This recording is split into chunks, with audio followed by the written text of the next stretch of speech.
the factory of the future will be human-centric. And I believe in the future more and more people in the world will want to have very suitable solutions, experiences.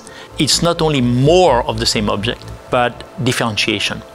So human-centric on all aspects. Quality of work, quality of the result, and quality on imagination for people in the way they become true makers of great things for the society. The benefit to the industry of taking advantage of one of these 3D experience centers is that they can bring a project. You have all the capabilities right there in a location. They don't have to invest in it.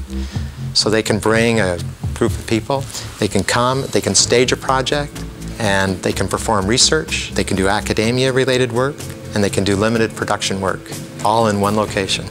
Get those results, and then they can bring it back to their primary location. When you look at how do you drive affordability, how do you change the system of work, it's much easier to be able to do that in the context of an innovation center where all the capabilities are there, where they can come and experiment like they've never done before.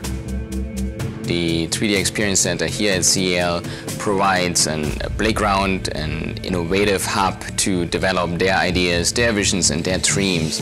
It's a mix of providers and partners, startup companies, OEMs, governments, institutes, and companies like Dassault Systèmes to have an innovative, collaborative environment to optimize and drive innovations into real productive environments so that they can be used outside of CEL in real production.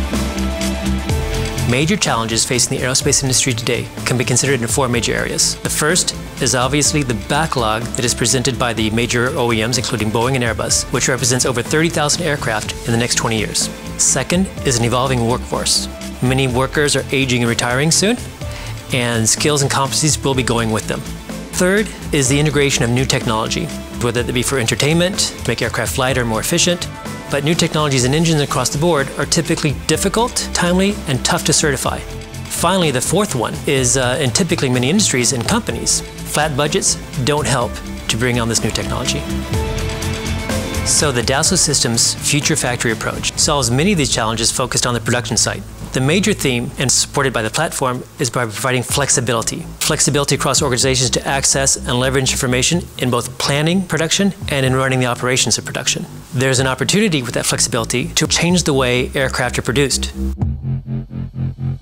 Today we have very hard media breaks. We print out drawings, which is not definitely needed. We lose the data continuity. So the idea is to get to an end-to-end digital uses of the data.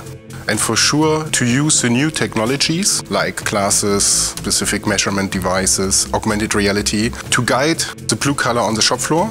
So we need to automatize manufacturing engineering to use these new technologies to save time.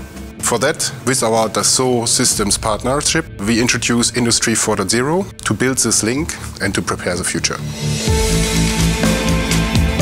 You are not asked at first to make it work. You are asked to imagine new solutions and only then after find a way to solve and provide the experience. It's eye-opening, brain-opening. It is really a new environment for people, and I believe it's going to have major effect on many, many companies worldwide. So we have a lot to invent.